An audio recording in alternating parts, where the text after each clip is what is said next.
Genesis chapter 30. Now when Rachel saw that she bore Jacob no children, she became jealous of her sister. And she said to Jacob, Give me children, or else I die.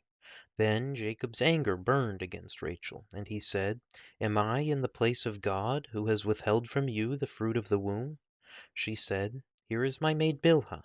Go in to her, that she may bear on my knees, that through her I too may have children.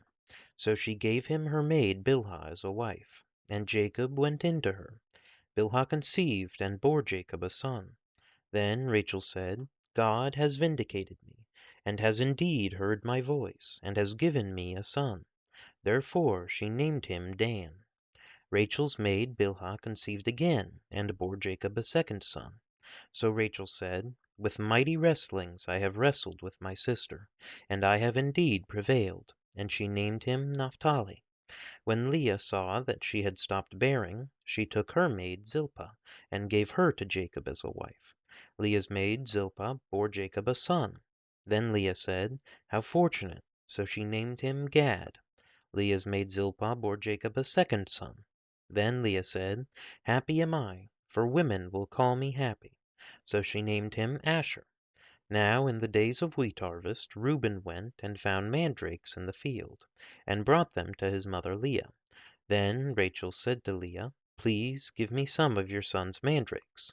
But she said to her, Is it a small matter for you to take my husband?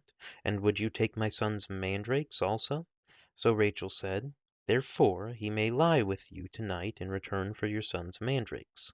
When Jacob came in from the field in the evening, then Leah went out to meet him, and said, You must come in to me, for I have surely hired you with my son's mandrakes. So he lay with her that night. God gave heed to Leah, and she conceived, and bore Jacob a fifth son. Then Leah said, God has given me my wages, because I gave my maid to my husband. So she named him Issachar. Leah conceived again, and bore a sixth son to Jacob. Then Leah said, God has endowed me with a good gift.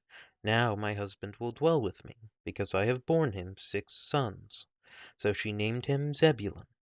Afterward she bore a daughter, and named her Dinah. Then God remembered Rachel, and God gave heed to her, and opened her womb.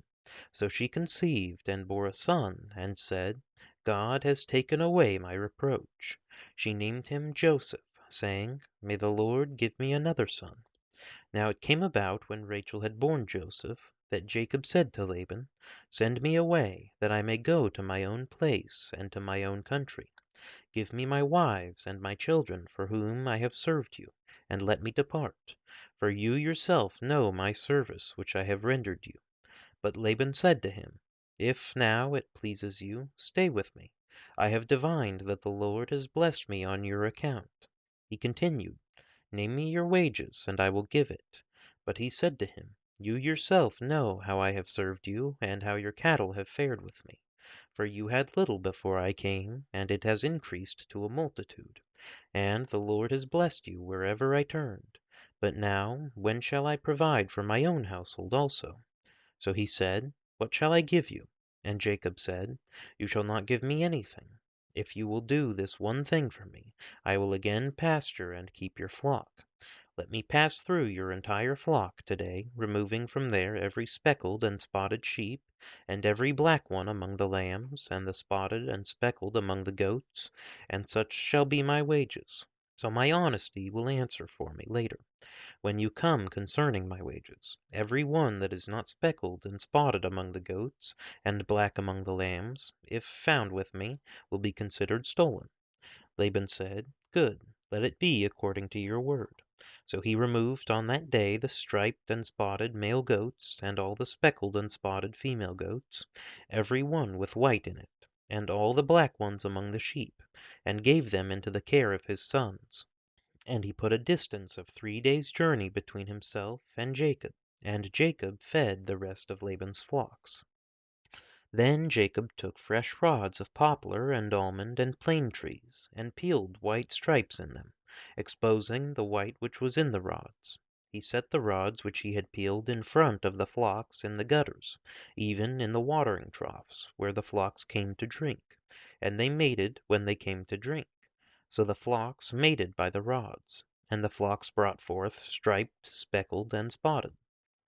Jacob separated the lambs, and made the flocks face toward the striped, and all the black in the flock of Laban. And he put his own herds apart, and did not put them with Laban's flock. Moreover, whenever the stronger of the flock were mating, Jacob would place the rods in the sight of the flock in the gutters, so that they might mate by the rods. But when the flock was feeble, he did not put them in. So the feebler were Laban's, and the stronger Jacob's. So the man became exceedingly prosperous, and had large flocks, and female and male servants, and camels, and donkeys.